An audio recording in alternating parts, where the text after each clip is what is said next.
Hi எல்லாருக்கும் வணக்கம். நாளைக்கு வந்து குபேர பஞ்சமி, அதிசக்தி வாய்ந்த நாள்.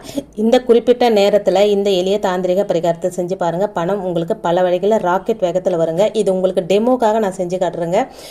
இதுக்கு தேவையான பொருட்கள் அப்படின்னா சுகரு, ஒரு ஒயிட் கலர் பேப்பரில் க்ரீன் கலர் இங்கில் ஓம் ஸ்ரீம் ஹ்ரீம் க்ளீம் லக்ஷ்மி குபேராய நமக அப்படின்னு எழுதி அதோட ₹1 நாணயத்தை வச்சுக்கோங்க.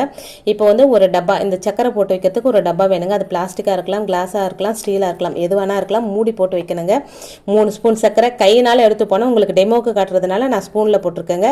அதோட நம்ம எழுதி வச்சிருக்க அந்த லக்ஷ்மி குபேர மந்திரம், அதை வந்து அந்த மந்திரம் தெரிகிற மாதிரி மடித்து அந்த டப்பாக்குள்ளே போட்டு அதோட ₹1 நாணயத்தை போட்டு நீங்கள் பூஜை அறையில் வைக்கலாம், குபேர மூலையில் வைக்கலாம், இல்லை பீரோக்கு மேலே வைக்கலாங்க.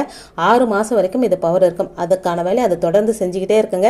இதை செஞ்சு கொஞ்ச நாள்லயே உங்களுக்கு நல்ல மாற்றங்கள் தெரியுங்க. 6 மாசத்துக்கு ஒரு தரம் இந்த சர்க்கரையை வந்து எறும்புகளுக்கு உணவாக கொடுத்துட்டு இந்த ₹1 எடுத்து உங்க பணப்பெட்டியில வச்சுக்கலாங்க. இந்த பரிகாரம் செய்யற நேரம் 5